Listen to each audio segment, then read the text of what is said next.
नमस्कार दोस्तों, स्वागत है आपका सुनो दास्तान चैनल पर, जहां हम आपको बेहतरीन कहानियों और उपन्यासों का सार दहला देने वाले अंदाज में सुनाते हैं। आज हम आपके लिए लेकर आए हैं एक ऐसी कहानी जो सिर्फ एक भूतिया दास्तान नहीं, बल्कि इंसानी गुनाहों और उनके अंजाम का खौफनाक चेहरा है। माया, एक ऐसा नाम जो जितना आम लगता है, उसके पीछे छिपा सच उतना ही डरावना है। कहते हैं कुछ जख्म वक्त के साथ भरते नहीं, बल्कि और गहरे होते जाते हैं। कुछ बदले ऐसे होते हैं जो मरने के बाद भी जिंदा रहते हैं। आज की यह कहानी आपको न सिर्फ डरा देगी, बल्कि सोचने पर मजबूर कर देगी कि कुछ दरवाजे हमेशा बंद ही रहने चाहिए। तो आइए इस रहस्यमयी और रोंगटे खड़े कर देने वाली दास्तान को सुनना शुरू करते हैं। रात का भयावह सन्नाटा चारों ओर व्याप्त था। चांद बादलों के साथ लुकाछिपी खेल रहा था। सन्नाटे को उन डरावनी आवाजों ने भंग किया जो बिखरे बालों वाली उस लड़की के मुंह से निकल रही थी। इस समय वह एक जंगल के बीचों बीच मौजूद खंडहर नुमा इमारत के सामने खड़ी थी। चेहरे पर शैतानी हंसी नाच रही थी और उसके इरादे कुछ नेक नहीं लग रहे थे। डरावनी आवाजें निकालती हुई वह उस खस्ताहाल इमारत में घुसती चली गई। अंदर कुछ प्रकाश सा दिखाई दे रहा था और 2-3 आदमी बैठे दारू और मांस पर हाथ साफ कर रहे थे। उनमें से एक की नजर जब दरवाजे पर मौजूद एक काली परछाई पर पड़ी तो बोला, कौन है बे वहां? दूसरा बोला, कहीं कल्लू तो कुत्ते की तरह सूंघता हुआ नहीं आ पहुंचा यहां तक। उसकी इस बात पर सभी हंसने लगे, मगर यह हंसी उनकी आखिरी हंसी साबित हुई, क्योंकि उस चुड़ैलनुमा औरत के नुकीले नाखून उनमें से एक के पेट में घुस गए। हल्क फादकर चीखा वह और उसके जिस्म से खून का फव्वारा फूट पड़ा। यह हौलनाक नजारा देखकर वहां मौजूद दूसरे लोगों की घिघी बंध गई। उनमें से एक तो चीखता हुआ बाहर की तरफ भागा, मगर दूसरे की किस्मत शायद इतनी अच्छी नहीं थी। एक को निपटाकर वह चुड़ैल बचे हुए उस दूसरे आदमी पर झपटी। उस मौत की बला से बचने के लिए उसने आखिरी कोशिश के रूप में हमले का विकल्प चुना।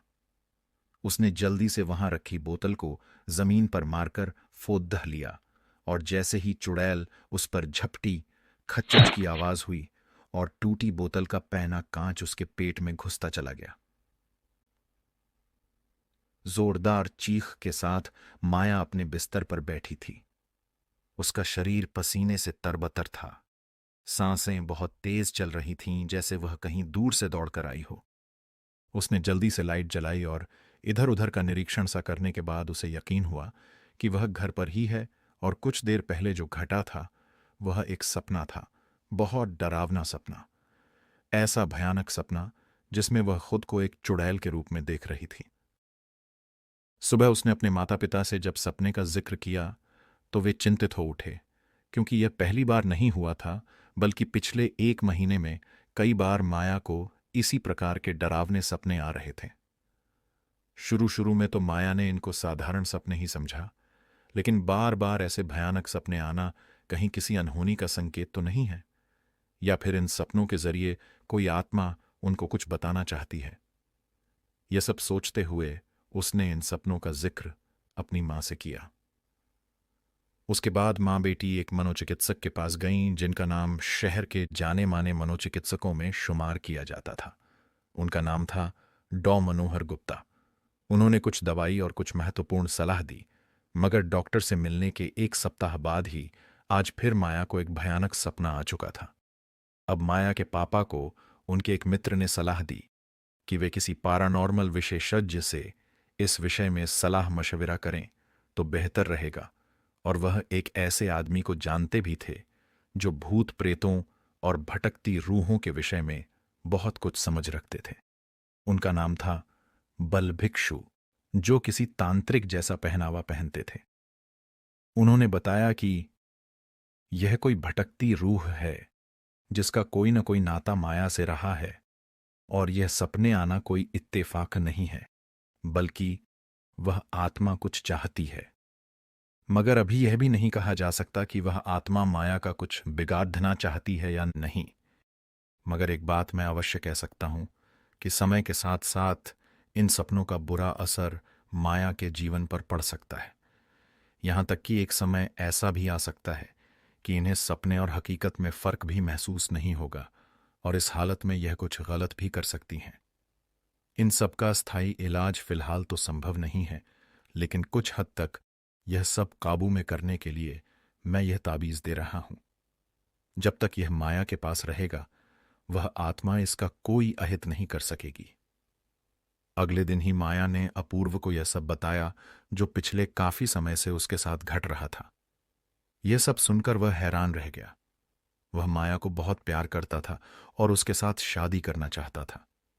माया के मां बाप को भी इस बात पे कोई एतराज नहीं था। सब कुछ सही चल रहा था, मगर अचानक ही ये रहस्यमय और डरावने सपनों का आगमन माया की जिंदगी में हलचल मचा चुका था। मगर अपूर्व ने साफ कह दिया था कि कुछ भी हो जाए, मैं हरदम तुम्हारे साथ खड़ा हूं। गम हो या खुशी, सब हंसकर सहेंगे। माया ने जज्बाती होकर उसको गले से लगा लिया था। माया के मम्मी पापा आज बाजार गए हुए थे। वह घर पर अकेली थी। कुर्सी पर बैठे हुए वह एक किताब पढ़ रही थी। पढ़ते पढ़ते कब उसकी आंख लग गई उसे पता ही नहीं चला। उसकी आंख तब खुली जब किसी ने उसके कंधे पर हाथ रखा। उसे ऐसा महसूस हुआ जैसे बर्फ का कोई टुकड़ा उसके कंधे पर रख दिया गया हो, इसलिए उसकी नींद खुल गई। उसने चौंक कर इधर उधर नजर दौड़ाई, मगर वहां उसके सिवा कोई नहीं था। वह दोबारा आंखें बंद करने ही वाली थी कि अचानक उसे किचन से कोई बर्तन गिरने की तेज आवाज सुनाई दी। चौंक कर वह कुर्सी से ही उठ गई और किचन की तरफ बढ़ चली। जब उसने किचन के भीतर झांका तो वह हैरान रह गई, क्योंकि वहां कोई औरत खड़ी थी जिसके बाल बिखरे हुए थे। एक पल को चौंकी सी गई माया। वह उस औरत को पहचानने का प्रयत्न करने लगी।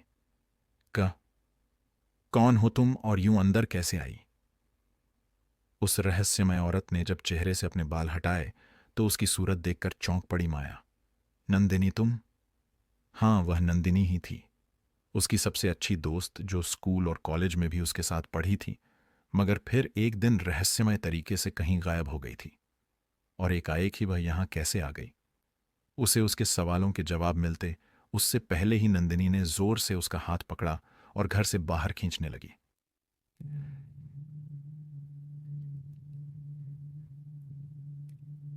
ये तुम क्या कर रही हो नंदिनी? मुझे कहां ले जा रही हो? चीखी माया। मगर जैसे उसके चीखने और चिल्लाने का नंदिनी पर कोई असर नहीं हो रहा था। और फिर कुछ ही समय बाद आश्चर्यजनक रूप से माया उसी खंडहर के सामने खड़ी थी जो कई बार पहले भी वह सपनों में देख चुकी थी। चौंक पड़ी थी माया कि यह सब सपना है या हकीकत। इसी उलझन में पड़ी थी वह कि तभी उसके सामने डरावनी शक्ल के साथ नंदिनी एकदम से आ गई। उसका शरीर हरे रंग का था, आंखों से जैसे क्रूरता बरस रही थी। पहली बार माया ने उसकी डरावनी आवाज सुनी। यहां आना ही होगा तुझे हर हाल में, वरना तेरा चैन सुकून सब छीन लूंगी मैं।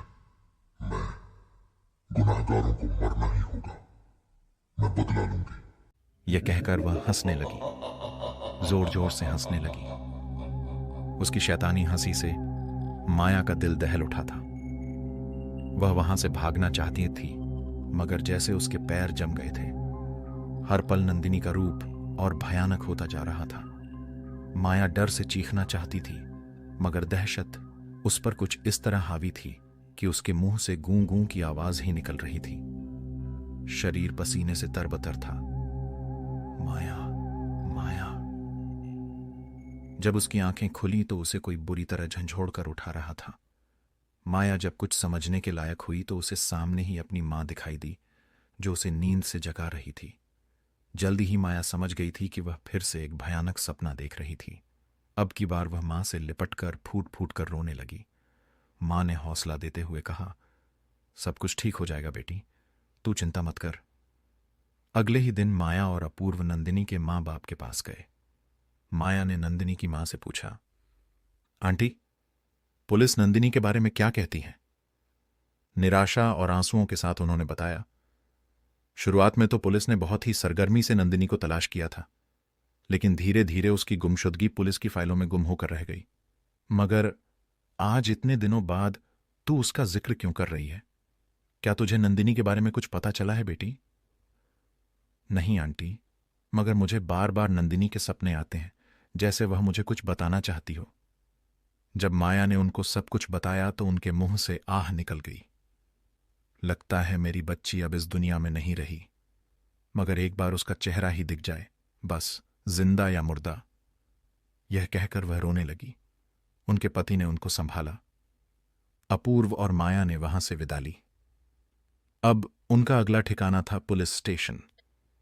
वहां जाकर उन्होंने नंदिनी के विषय में पूछताछ की, मगर इंस्पेक्टर रोशन तनेजा ने स्पष्ट कह दिया, देखो भाई, इस तरह के हजारों केस हर साल फाइलों में दर्ज होते हैं और उनमें से आधे कभी हल नहीं हो पाते। कारण पता है क्या होता है? अब जवान लड़की वह लव शव के चक्कर में पड़कर फुर्र हो जाती है और घर वाले समझते हैं कि उनकी बेटी को किसी ने गायब कर दिया है। आप ऐसे गैर जिम्मेदाराना बयान कैसे दे सकते हैं इंस्पेक्टर साहब? अपूर्व ने नाराजगी से कहा। अगर आप पुलिस को उनकी जिम्मेदारी नहीं समझाएंगे तो बेहतर रहेगा जनाब। अब माया को वहां एक पल भी रुकना गनवारा नहीं था। वह अपूर्व को लेकर वहां से निकल पड़ी। अब जो कुछ भी करना है हमें खुद ही करना है। यह सोचकर उसने मन में कुछ ठान लिया और अपूर्व को कहा, क्या हम मेरे सपनों में दिखाई देने वाले उस खंडहर का पता नहीं लगा सकते? मैं समझती हूं कि अगर हम उस जगह को खोज लें तो बहुत कुछ पता चल सकता है, क्योंकि मुझे लग रहा है कि नंदिनी और उस खंडहर का कुछ गहरा संबंध है आपस में। इस प्रकार की बातें करते हुए जब वे दोनों कार में सवार होकर चल पड़े, उस घटना से कुछ देर बाद पुलिस स्टेशन से हवलदार भानु ने किसी को फोन मिलाकर कहा, एक लड़का और लड़की आज नंदिनी के बारे में बड़ी पूछताछ कर रहे थे। मैंने सोचा आपको बता देना चाहिए। तूने बड़ा अच्छा किया भानु। दूसरी तरफ से भारी आवाज उभरी, ये साला गड़े मुर्दे उखाड़ने वाले ये कौन पैदा हो गए? अब कुछ करना ही पड़ेगा अब इनका तो। उधर अपूर्व के घर पर मौजूद माया ने अपूर्व से कहा, इसके सिवा हमारे पास और कोई चारा नहीं रहा अपूर्व। हमें उस खंडहर को खोजना ही पड़ेगा। कुछ सोचते हुए अपूर्व ने अपना फोन निकाला और आसपास की उन जगहों की जानकारी गूगल पर खोजने लगा जहां कोई जंगल हो और साथ में कोई पुराना किला या इमारत हो। उसने 3-4 ऐसी जगहें नोट की और अगले दिन सुबह ही उनकी खोज में निकलने की तैयारी की। अगले दिन दोपहर के 12 बजे तक वे दोनों 2 जगहों पर जा चुके थे, मगर उनमें से कोई भी जगह माया के सपनों वाली जगह नहीं थी। अब बस एक जगह और जाकर बाकी की खोज कल करने की सलाह बनाकर वे अंतिम जगह पर चल पड़े, जो उनके शहर से लगभग 50 किलोमीटर की दूरी पर स्थित थी। वहां पहुंचने पर उन्होंने देखा कि वहां एक अच्छा खासा जंगल था। थोड़ा और भीतर जाने पर माया को लगा कि यह जगह कुछ कुछ जानी पहचानी की सी लग रही है। लगभग आधा घंटा इधर उधर घूमने के बाद वे दोनों एक खंडहर नुमा इमारत के सामने खड़े थे। हैरत से देखते हुए बोल पड़ी माया, यही है वह स्थान जो मुझे बार बार सपनों में दिखाई देता है। तो फिर अंदर चलें क्या? अपूर्व ने कहा। उसकी इस बात का माया ने कोई जवाब नहीं दिया, क्योंकि उसे कुछ डर भी लग रहा था कि पता नहीं अंदर जाने पर क्या होगा। मगर अब इतना खोजने के बाद जब यह स्थान मिला है, तब वे वापस यूं ही भी नहीं लौट सकते थे। वे दोनों अंदर बढ़ चले। अंदर बहुत से खस्ताहाल कमरे थे जो मकड़ियों के जालों और धूल से अटे पड़े थे। दिन के उजाले में भी यह जगह रात होने का आभास देती थी। एक जगह अंधेरा इतना ज्यादा था कि अपूर्व ने अपना फोन निकाला और उसकी टॉर्च से उजाला किया। मगर जब उसने उजाला किया तो वह हैरान रह गया, क्योंकि वहां पर माया नहीं थी। हैरान परेशान होकर वह उसे ढूंढने लगा। हर पल उसके दिल में बुरे ख्याल आ जा रहे थे।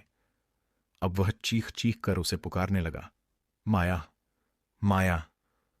मगर कोई फायदा नहीं हुआ। आखिर वह कहां चली गई?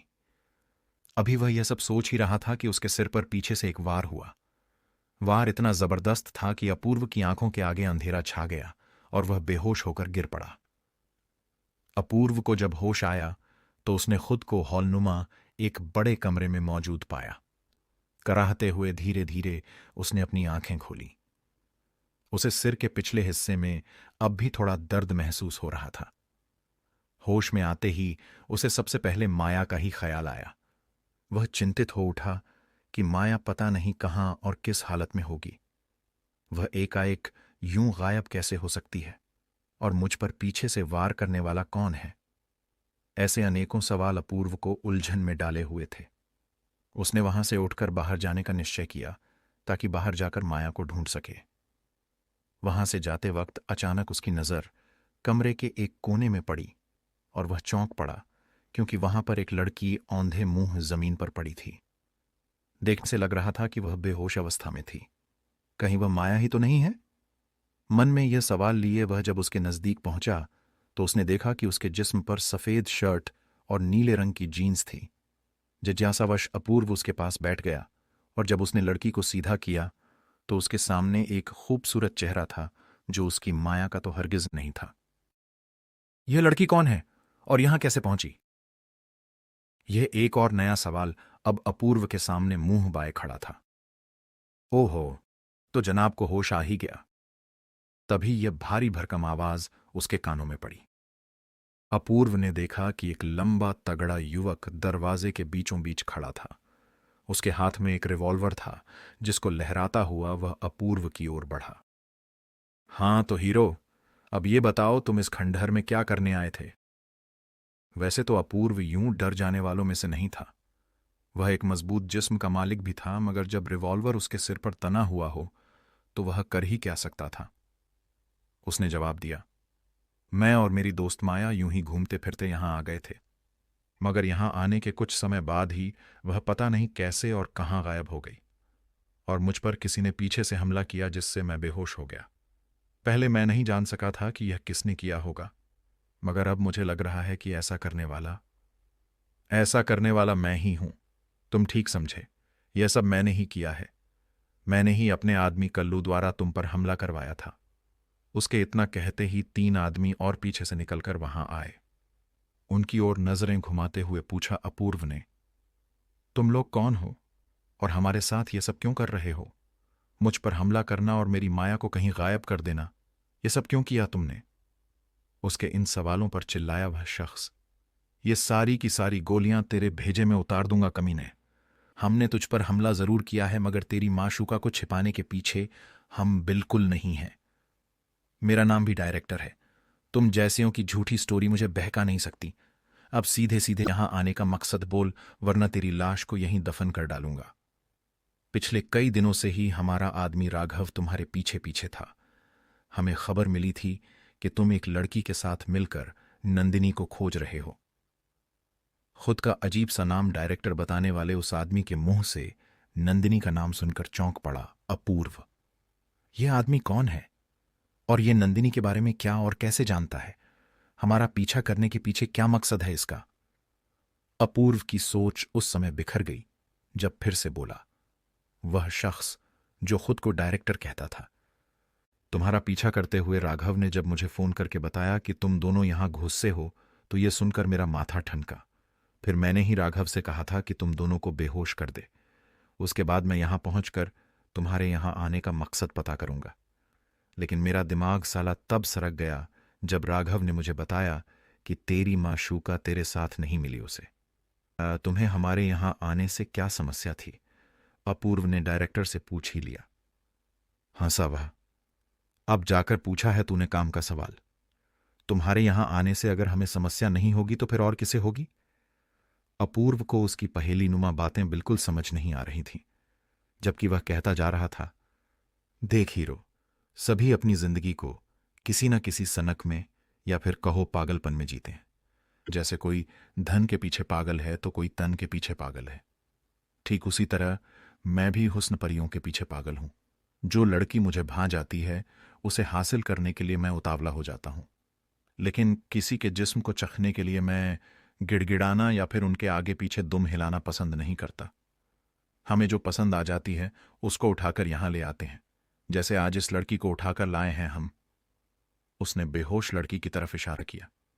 मगर मुझे गुस्सा तब आया जब तू कबाब में हड्डी बन गया और यहां इस वीरान जगह पर भी आ पहुंचा। लेकिन एक बार डायरेक्टर जो ठान ले फिर उसे अंजाम तक पहुंचाए बिना चैन नहीं लेता, समझे? इसलिए हम इस लड़की को यहां उठा लाए। उस आदमी के घिनौने इरादे जानकर हैरान रह गया अपूर्व। कोई आदमी किस हद तक गिर सकता है, इसकी जीती जागती मिसाल था यह आदमी। चटखारे से लेते हुए बोला, डायरेक्टर, अरे ओ कल्लू, जरा होश में तो ला इस हुस्न परी को, तनिक चक्कर तो देखें जरा इसे, कैसा मजा देती है ये। पिछली बार जिस लड़की को यहां लाए थे वो तो बड़ी पटाखा थी। हाँ बॉस, कैसे कैसे नोचा खसोटा था हमने उसे, होठों पर जीभ फिराते हुए कहा कल्लू ने। हाय, उसका गोरा बदन आज भी जब याद आता है तो। दूसरा आदमी कल्लू की बात को बीच में काटते हुए बोला। साले कल्लू, अगर तुझे इतना ही पसंद थी वह लड़की तो फिर उसे मारकर जमीन में क्यों गाधा तुमने? चिल्लाया कल्लू। अबे भूतनी के, अगर हम उसको नहीं मारते तो वह हम सबको फंसवा नहीं देती क्या? देखा नहीं था क्या तुमने, वह कैसे पुलिस की धमकी दे रही थी हम सबको? और क्या उसकी आरती उतारते हम? फिर क्या इस लड़की को भी? चुप करो कमीनो, चिल्लाया डायरेक्टर भी। अपने सारे काले चिट्ठे आज ही इस लड़के के सामने खोलकर रख दोगे क्या? अपनी खीं से निपोड़ते हुए बोला। कल्लू, हमने सोचा कि जब इसको भी हमारे हाथों मरना ही है तो सब कुछ इसके सामने कहने में हर्ज ही क्या है। चुप बेकुढ़ मग्गज, इस लड़के को बांधकर एक कोने में डाल और इस हसीना को होश में ला। अब और सब्र नहीं हो रहा है हमसे। अपने बॉस डायरेक्टर के कहते ही कल्लू ने एक अन्य आदमी के साथ मिलकर अपूर्व को बांधकर एक कोने में डाल दिया और उस लड़की को होश में लाने का प्रयत्न करने लगे। अपूर्व इन घिनौने दरिंदों से पार पाने का कोई उपाय सोच रहा था। इस लड़की के साथ होने वाले गलत काम की कल्पना मात्र से वह सिहर उठा था। इस मासूम को ये राक्षस यहां उठा लाए हैं ताकि अपने घिनौने मंसूबों में सफल हो सकें। उनकी बातों से पता चल चुका था कि ये हैवान इससे पहले भी यहां किसी लड़की की इज्जत की धज्जियां उड़ा चुके हैं और उसके बाद बड़ी बेरहमी से उसका कत्ल करके यहां दफना भी चुके हैं। अब अपूर्व एक एक कड़ी को जोड़ने का प्रयत्न करने लगा। यहां पर एक लड़की की बलात्कार के बाद हत्या होना, उसके बाद माया को इस खौफनाक जगह का बार बार सपनों में दिखाई देना, नंदिनी की भटकती रूह द्वारा माया को यहां आने के लिए मजबूर कर देना, डायरेक्टर नाम के इस कमीने की जबान पर नंदिनी का नाम आना, हमारे पीछे अपने गुंडे लगाना, इन सब घटनाओं का मुख्य कारण कहीं यही सब शैतान तो नहीं है? जिस लड़की का रेप करके इन कुत्तों ने मार डाला है, कहीं वह नंदिनी ही तो नहीं है? ये सब सोचते हुए अपूर्व के मनोमस्तिष्क में जैसे धमाके हो रहे थे। बड़बड़ाने लगा वह। अगर यही सच है तो बहुत बुरी मौत मरेंगे ये सब हरामी। वह क्रोध और बदले में जलती हुई आत्मा इनमें से किसी को जिंदा नहीं छोड़ेगी। कुत्ते की मौत मारेगी वह इनको। क्या बोला बे तू? डायरेक्टर ने उसकी कनपटी में रिवॉल्वर का दबाव देते हुए कहा। इस हालत में होकर भी टाएं टाएं कर रहा है तू?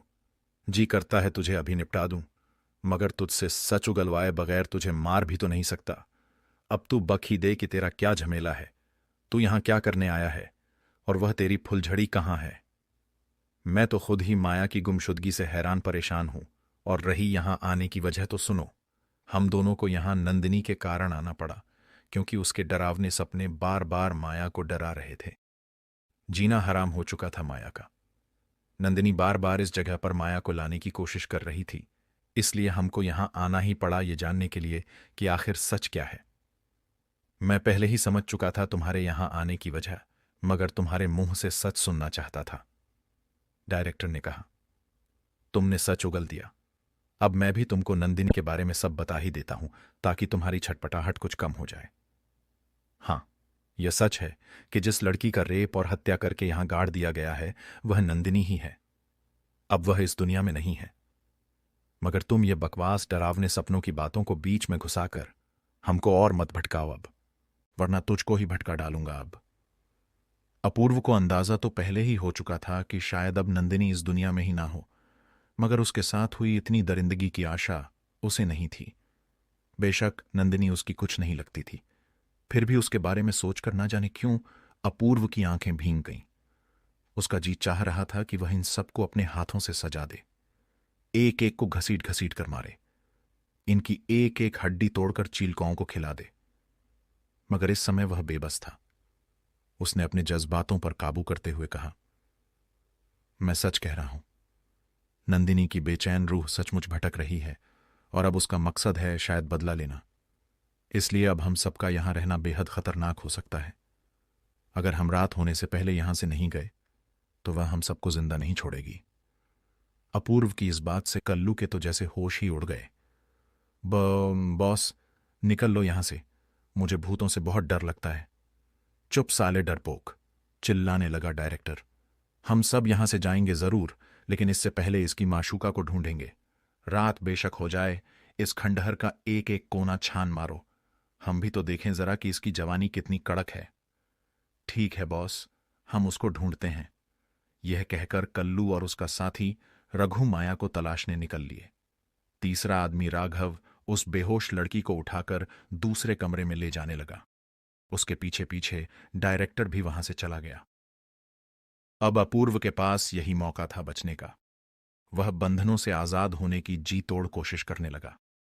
उधर कल्लू और रघु उस जर्जर इमारत के एक एक हिस्से को डरते डरते छान रहे थे, क्योंकि अपूर्व की कही बातों ने उनको कुछ हद तक डरा दिया था। जरा सी आहट पर ही कल्लू का दिल धड़ धड़ बजने लगता और वह इधर उधर रिवॉल्वर घुमाते हुए कहता, कौन है? कौन है वहां? मगर अपने बॉस का आदेश मानना भी तो मजबूरी थी। उधर उस अजनबी लड़की को होश आ गया था और वह अपनी इजाजत की भीख मांग रही थी, रो रही थी। मगर किसी अबला के आंसुओं से शैतानों के दिल कब पिघले हैं जो यहां पिघल जाते। डायरेक्टर उस पर भूखे कुत्ते सा झपट पड़ा था। उसके कपड़े अब जगह जगह से फट गए थे। मगर इससे पहले कि वह अपने गंदे मंसूबों में कामयाब हो पाता, पीछे से उसके सिर पर जोरदार चोट पड़ी। चीख कर पसर गया वह। उस पर हमला करने वाला अपूर्व था, जो आजाद होकर वहां आ चुका था, और उसके एक ही नपे तुले वार से डायरेक्टर बेहोश होकर लुढ़क गया था। अपने बॉस की चीख सुनकर कुछ दूरी पर मौजूद राघव अपूर्व पर लपका। मगर अब अपूर्व ने भी अपना दमखम दिखलाने का फैसला कर ही लिया था। उसने राघव को मार मार कर दिन में तारे दिखला दिए। वह भी चकराकर ऐसा गिरा कि फिर अपने पैरों पर वापस खड़ा नहीं हो सका। अब अपूर्व ने उस लड़की को अपने साथ लिया और डायरेक्टर का रिवॉल्वर कब्जा कर वहां से निकल लिया। मगर वहां से जाने से पहले वह डायरेक्टर नामक उस शैतान को एक ठोकर जमाना नहीं भूला था। रास्ते में उसने लड़की से पूछा कि वह इन कमीनों के चंगुल में कैसे फंस गई। लड़की ने अपना नाम नेहा बताया और कहा कि यह आदमी खुद को फिल्मों का प्रोड्यूसर और डायरेक्टर बताता था और यहां पर शूटिंग के बहाने मुझे ले आया था। मगर जब यहां पर आकर मुझे कुछ शक सा होने लगा तो मुझे बेहोश कर दिया। उसके बाद कि तुम सब कुछ जानते ही हो। ओह, अपूर्व के मुंह से इतना ही निकला। वह अंदाजा लगा रहा था कि वे कमीने नंदिनी को भी जरूर इसी तरह बहला फुसलाकर यहां लाए होंगे। शाम होने लगी थी। अंधेरा उजाले को खुद में समा लेने को बेताब था।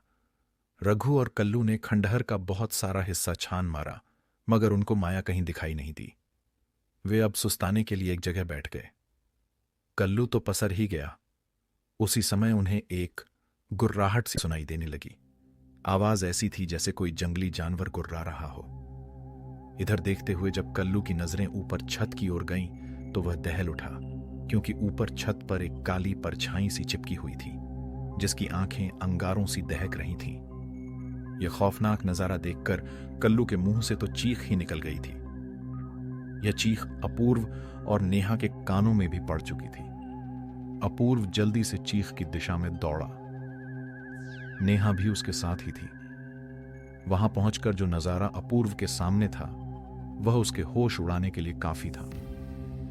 कल्लू और रघु डरते हुए एक दीवार से चिपके हुए थे और बिखरे बालों वाली एक चुड़ैल उनको चीर फाड़ कर रख देने के लिए तैयार दिख रही थी। उसके मुंह से जानवरों की तरह गुर्राहट निकल रही थी। जब अपूर्व ने उसका चेहरा ध्यान से देखा तो वह चौंक कर 2 कदम पीछे हट गया, क्योंकि वह चुड़ैल माया ही थी, उसकी अपनी माया, जिसको वह कब से ढूंढ रहा था। और अब जब वह मिली भी तो इस हाल में। अचानक चीखा वह, यह तुम क्या करने जा रही हो माया? तुम्हें क्या हो गया है? माया के डरावने सपनों को हकीकत में बदला हुआ देखकर अपूर्व हैरान रह गया था। जिस माया ने खुद को सपने में चुड़ैल बने हुए देखा था, आज वह डरावना सपना सच हो गया था। अब अपूर्व को लग रहा था कि नंदिनी की आत्मा माया के शरीर पर कब्जा करके उसी के जरिए अपना इंतकाम लेना चाहती थी। इसलिए वह माया के पीछे पड़ी हुई थी और डायरेक्टर और उसके गुर्गों की बदकिस्मती तो देखो, वे खुद ही अपनी मौत को दावत देने यहां आ पहुंचे। यह सब देखकर कांप गया अपूर्व। माया के नाखून आश्चर्यजनक रूप से लंबे हो गए थे। उसका गोरा रंग काला स्याह पड़ चुका था। ऐसा लग रहा था जैसे उसके सिर पर खून सवार हो चुका था। अचानक से अपूर्व उसके सामने आकर खड़ा हो गया। यह सब क्या है माया? होश में आओ प्लीज। मगर शायद वह भूल गया था कि अब वह उसकी माया नहीं बल्कि चलती फिरती मौत थी। चुड़ैल का जोरदार वार उसके मुंह पर हुआ और वह चीखते हुए दूर जा गिरा। यह भयानक दृश्य देखकर नेहा के डर के मारे रोंगटे खड़े हो गए। अगले पल चुड़ैल ने कल्लू को पकड़कर ऊपर हवा में उठा लिया। यह देखकर रघु वहां से भागने लगा, मगर भड़ाक की आवाज के साथ दरवाजा बंद हो गया। उसी पल एक खिड़की के सरिये आश्चर्यजनक रूप से हिलने लगे। फटी आंखों से अपूर्व और नेहा यह दृश्य देख रहे थे। एक जोरदार आवाज हुई और दो सरिये टूटकर अलग हो गए। अगले पल हवा में लहराते सरिये हुए रघु के जिस्म के आर पार हो गए। खचच की आवाज हुई और रघु कटे वृक्ष सा वहीं ढेर हो गया। उसके मुंह से हृदय विदारक चीखें निकल रही थीं। यह खौफनाक मंजर देखकर कल्लू ने पैंट में ही मूत दिया। गिड़गिड़ाया वह, मुझे मत मारो, मुझे छोड़ दो। पहली बार माया के भीतर मौजूद चुड़ैल गुर्राई। मैं भी ऐसे ही गिड़गिड़ाई थी तुम सबके सामने, मगर तुमने रहम किया था क्या? मेरे जिस्म को भूखे कुत्ते की तरह नोचने वाले दरिंदे, आज जब तेरी बारी आई तो कांप क्यों रहा है? यह आवाज सुनकर हैरान रह गया कल्लू। क्या तुम नंदिनी हो? हां दरिंदे, मैं नंदिनी ही हूं। वही नंदिनी जिसको तुमने मारकर जमीन में गाड़ दिया था। मगर यह देख, मैं मरकर भी वापस लौट आई हूं अपना इंतकाम लेने। यह कहकर उसने अपने पैने दांत कल्लू की गर्दन में गाड़ दिए। बुरी तरह चीख चीख कर ही दम तोड़ा कल्लू ने। अब चुड़ैल का सारा मुंह खून से सना हुआ था। उसने अपना मुंह ऊपर की ओर उठाया और उसकी भयानक हंसी से सारा खंडहर दहल उठा। अपने काम को अंजाम तक पहुंचाने के बाद चुड़ैल का जिस्म हवा के झोंके की तरह वहां से जा चुका था और पीछे रह गई थी रघु और कल्लू की विभत्स लाशें। अपूर्व और नेहा भी माया के पीछे भागे। अभी वे थोड़ी ही दूर गए थे कि उनके कानों में राघव की दर्दनाक चीखें पड़ी। कुछ सोचते हुए चिल्लाया अपूर्व, हमें जल्दी से वह जगह ढूंढनी होगी जहां नंदिनी की लाश को दफनाया गया है। मगर यह सब इतनी जल्दी कैसे संभव है? नेहा ने शंकित भाव से कहा। हमें उस जगह के बारे में डायरेक्टर बताएगा, लेकिन तब जब वह जिंदा बचेगा। यह कहकर अपूर्व उस ओर भागा जहां उसने डायरेक्टर को छोड़ा था, मगर उनसे पहले ही मौत उस तक पहुंच चुकी थी। वह भी चुड़ैल के शिकंजे में फंस चुका था और उसकी हृदय विदारक चीखें वहां गूंज रही थीं। वहां पहुंचने पर जो नजारा उनकी आंखों के सामने था, उसे देखकर नेहा तो गश खाकर ही गिर पड़ी थी। डायरेक्टर का पेट उधड़ा हुआ था और उसकी आंतें तक बाहर निकली हुई थीं। उसकी दर्दनाक चीखें वहां गूंज रही थीं। जल बिन मछली सा तड़प रहा था वह जगह जैसे खून का तालाब बनी हुई थी। उसे देखकर चीखा अपूर्व,